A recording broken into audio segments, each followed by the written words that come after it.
You're listening to Seattle Real Estate Podcast. Venice beachfront property destroyed in early morning fire. It started in an adjoining homeless encampment. That's what we're talking about today. Had a bunch of fires in the homeless encampments, and it's not looking good for the residents in the surrounding areas. We've had that here in Seattle too, downtown Seattle. Tents on the sidewalk, exploding, burning flames, leaping up onto buildings. Oh, we've got it all in this podcast. We're going to get into it in a sec, but before we do, if you're new here, my name is Sean Reynolds. I own Summit Properties Northwest, Reynolds and Kline Appraisal, and I read the news on the Seattle Real Estate Podcast. Thanks for being here. Let's get on into it here. All right, this is an LA Times article, and Chris from LA, you sent this one in. Thank you so much. A handful of you other people did too as well. And if you want me to call out your name, I will. I'm probably going to call out just your first name because you don't need any more than your first name out there on anything anymore that is a topic that we talk about on the Seattle Real Estate Podcast, because some of our topics appear to be a little bit conservative, and that is not in vogue. Not in vogue. That's not where you want to be. We're going to talk about it anyway, but we're going to keep it on the up and up so that we don't get taken down and we can keep moving forward, and all of a competition will just fall off because they're all getting deplatformed. I don't know. It's what we're doing. I try and stay safe. I mean, what's the middle-aged real estate guy doing? I don't know. Just let him keep going. That's what I'm hoping for. A fire that broke out before dawn Wednesday in Venice destroyed a two-story building along the beachfront, authorities said. The blaze erupted at a homeless encampment on the south side of the commercial building in the 700 block of South Ocean Front Walk. This is literally on the beach. This is where this is.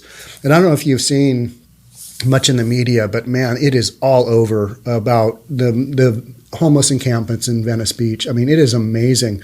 I really want to go down there because I haven't been to Venice Beach in years. Love to go there, hang out, and look around because from what I understand, it is wildly different than how it was even just a few years ago. I've had multiple people tell me, oh man, it is not a good scene there. A lot like downtown Seattle and downtown Portland where you've got homeless encampments, but it's warm there. Here in Washington, man, living outside during about 9 months of the year, that's a tricky drill. I mean, it's cold in the morning, it's cold at night. It's not where you want. It's wet. A lot of times the ground is wet. Things do not dry out. It is green. Yeah, but a lot of that green is moss. It's moss. And that's Pacific Northwest in winter. So you don't want to be living here if you're homeless. But in California, living on the beach, you're now able to have your own couch on the beach because nobody's doing anything about the homeless encampments because the CDC has said, it's a go. We're just going to let those folks do their thing because we're going to dictate that, we don't want the Rona to spread, so we can't move these people around. We'll let them do their thing, even if they have big pieces of furniture, and that's become something that's really been apparent. If you want to watch some good video, watch German in Venice. Just Google that on YouTube or do a YouTube search for that. It's a German guy who just runs around filming all the homeless stuff just going on. It's great entertainment. The blaze erupted at a homeless encampment on the south side of the commercial building in the 700 block of South Ocean Front Walk, said Brian Humphrey, a spokesman for the Los Angeles Fire Department. Flames quickly overtook the nearly 7,000 square foot structure. No injuries were reported, officials said. Thank heavens, but a big building burned down. Shortly after firefighters arrived, the building, constructed in 1953, became structurally compromised because it was on fire, and wood does not do well under fire.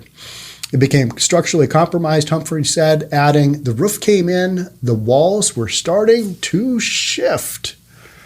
Horrible. Just a fire takes it out. All right, now we're looking at some tweets.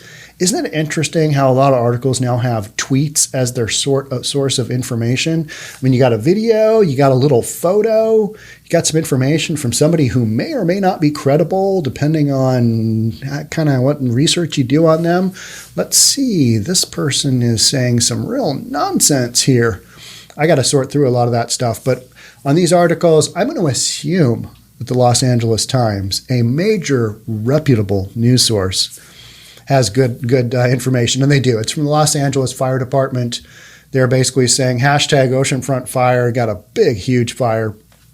And the photo with the YouTube or with the tweet, I mean, you've got the boardwalk on one side, you got the beach on the other side, and then you got the building that's on fire, just basically right fronting there on the beach. Horrible. And it started in a homeless encampment. I mean, this is the stuff that you're going to see more and more of. Because the fire rendered the building unstable, firefighters could not enter it to battle the flames. They instead circled the structure and used a drone to provide visual assistance. That's interesting, right? Good use of technology there.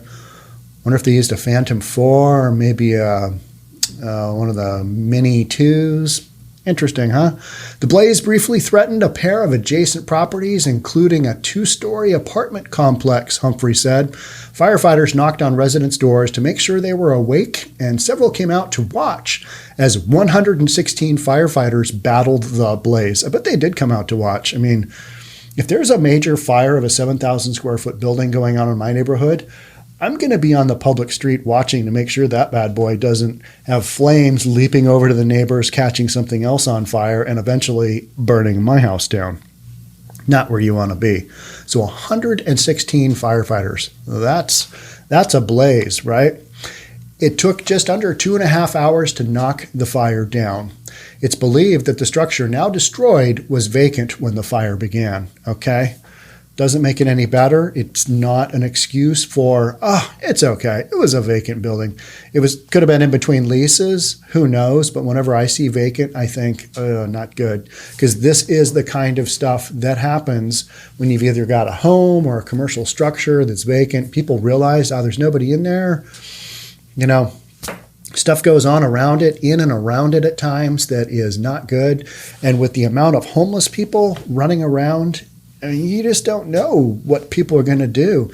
Yesterday at, I think, 4:30 in the afternoon, it's still light here in Seattle at that hour. It's getting lighter and lighter because we're on the good side of winter solstice.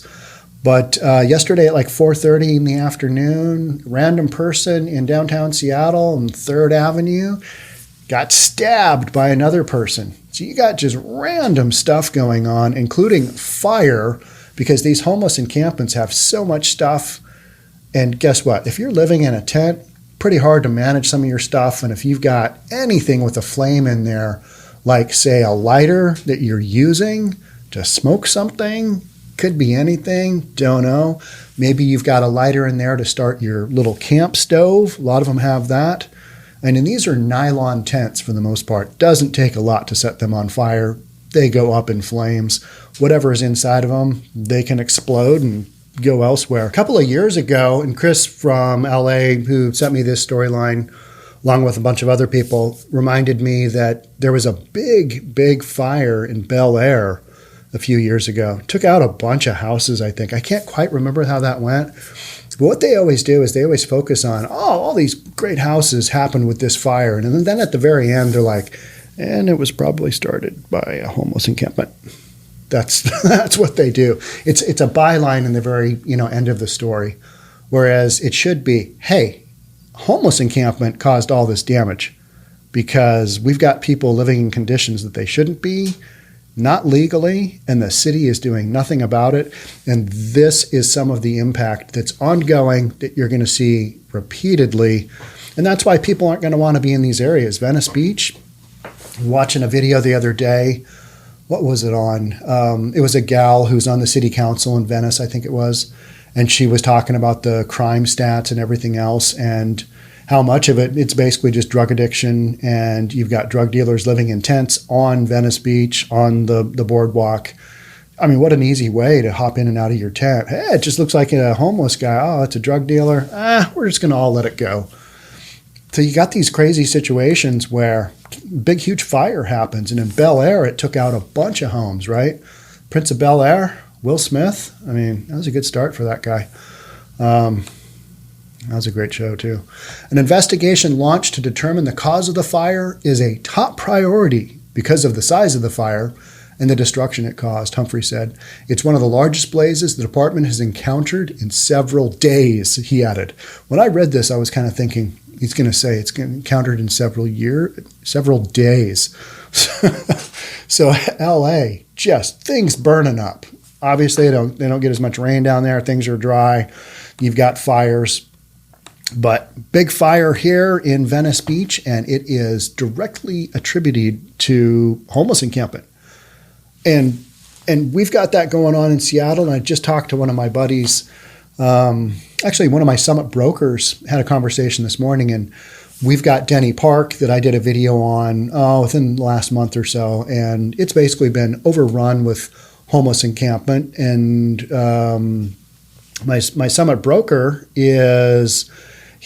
I think he's got a condo up on like the 23rd floor of one of the adjoining condos to that park, and he looks down and he says, yeah, it is it looks like a shanty town. You've got just tents set up in the middle of a park. And this is downtown Seattle, and you've got multi-million-dollar condo units literally right there.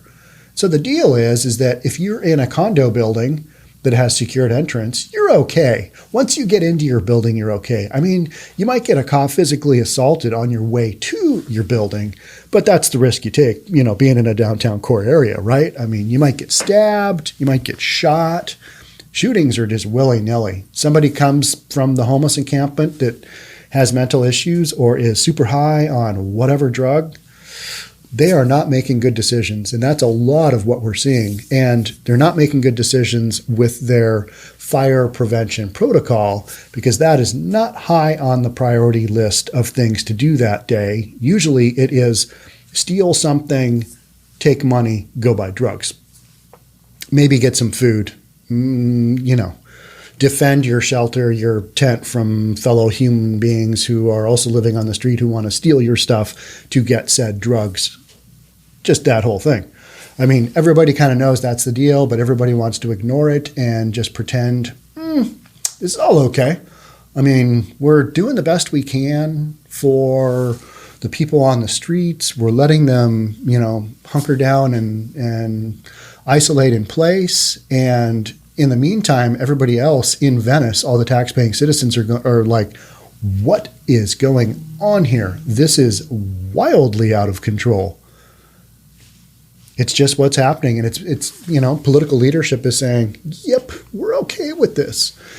They're not necessarily saying that, but their actions dictate, yeah, we're okay with this because we're just going to let this happen. So how far does this have to go? How many buildings have to get burned down before people are like, you know what, about those homeless encampments, we got to do something. We should have a meeting and talk about it. How many meetings have these folks had? Dozens and dozens and dozens. And the situation is just getting worse. How many people are going to have to die in fires? I don't know. Probably a lot. I mean, we had a guy here last week in Seattle, kind of by Green Lake, which is it's a small lake in the middle of kind of north of downtown Seattle. Homeless guy, pretty normal homeless guy, if there is such a thing. He had a couple of kids. He just liked the freedom of living in a tent. There's some different lifestyles out there, and he was one of these guys, and it was 2:30 in the morning, and he was walking back to his tent, and somebody shot him, killed him. And it was, those kind of things are going on. How many of these things have to happen before city officials are like, you know what? Something's got to be done here because we got a lot of stuff going on that really shouldn't be happening to tax-paying citizens and their property and their parks and their streets. And, you name it, this is going on. And Venice Beach, if you've never been there, it's amazing. It's pretty cool. So many movies were shot there. When I hear Venice Beach, I think of Arnold Schwarzenegger, Franco Columbo, just working out, in that gym overlooking the ocean. Just classic Southern California scene. And now the classic Southern California scene is you can't get past the sidewalk in the underpasses where you've got shade and shelter, just littered with tents. And any little street corner that doesn't look like it belongs to anybody, there's a tent on it. It's just a population of tents. And somehow people think, well, okay, this is pretty normal. It's like, okay, we're we're just going to let this go. There's no enforcement, obviously, because if you had some enforcement, you probably wouldn't have all this nonsense going on, right? And I just had a podcast the other day with Rick from Arizona, and he's a real estate guy, and his question was, how do we keep Arizona from becoming Seattle with this whole degenerative homeless thing where we can't deal with either the homelessness or the drug addiction? How do we keep that out of our cities down here? Political leadership. Some let it go. Others are like, nope, hard line there. We are not allowing that into our community. So I think it's been super interesting to see which communities are like, all right, yeah, we are compassionate towards our fellow human being. Let them live in a tent. Let them burn themselves up in their nylon tent. How many of those are we going to have? I don't know. Probably quite a few, right? Doesn't it feel that way? I mean, like, this is just going to keep going on and on and on. And is there an end in sight? No. But you know what we are going to do? We're going to talk about it. We're going to rethink it. We're going to reimagine it. We're going to come up with some ideas that are probably just as bad as the ones that are in place because they're not working. I mean, and it's becoming this storyline where, you know, that park? Yeah, I do. It's not good. I mean, you don't want to laugh, but what else can you do? Because it's so outside of what the rest of us reasonable people, and I view myself as a reasonable person. I mean, I'm probably not in a lot of ways. I probably have some just weird thinking that doesn't really make any sense to a lot of other people. But I think on the core issues, I'm pretty much like, does this pass the muster test of reasonable? No, it doesn't. I get sent a lot of storylines that I'm like, let me do a 1 minute of research here and let's see. No, that's not a good one. Kind of like I had a bunch of people send me the purported letter from Nancy Pelosi's laptop that was to Mayor Ted Wheeler in Portland, basically outlining what he should do and how he should handle things. And it was fake, and it's been kind of proven to be fake. But I get a lot of that stuff, and I kind of think, this isn't reasonable. So that's kind of my baseline is, does this make sense? Even if it's a storyline that sounds great, I'm like, yeah, that's awesome. That's when I know. I mean, I'm not saying that about the Ted Wheeler letter. I can't even remember what it was telling him to do, but it was off the stolen laptop from Nancy Pelosi's from her office. You know that story. So, I mean, it could happen. You've got that narrative going, okay, the stolen laptop, this letter came from it. We got this letter from that. But when you read the letter, you're like, okay, this doesn't sound like something a politician would put together and then send to another politician that are all in the spotlight. So you got to be careful with you know, kind of what you're looking at. But to me, I mean, when you've got homeless encampments burning up homes in Bel Air and Venice Beach, I mean, that's kind of all you need to know right there, right? I mean, that's pretty obvious. Something's got to be done. It's got to be done pretty quick because you're going to have a bunch of people die. That's the same thing I talk about with defunding the police. That's all right if you want to do that. It's not all right, but if that's your end goal, let's see how that goes. Let's take the police out of those communities altogether. Let's just see how that goes. 911, yep, you don't get it anymore because you didn't want it. How long do you think that'd last? Week? 2 weeks? We can't call 911. There's no police coverage here.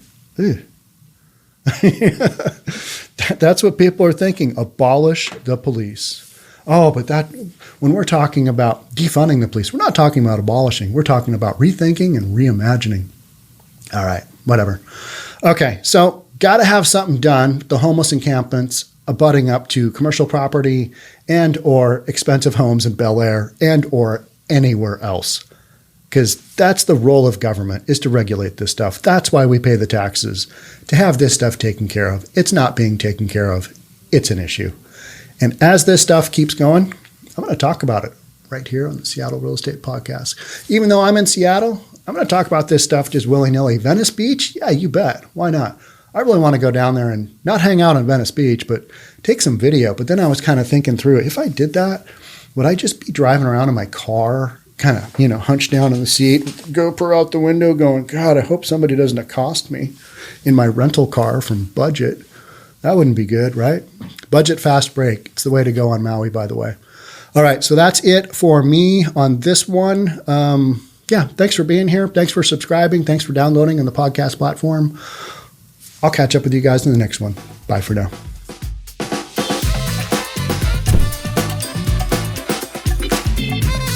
Don't forget to subscribe to our channel and hit the notification bell so you'll know when our next video is out.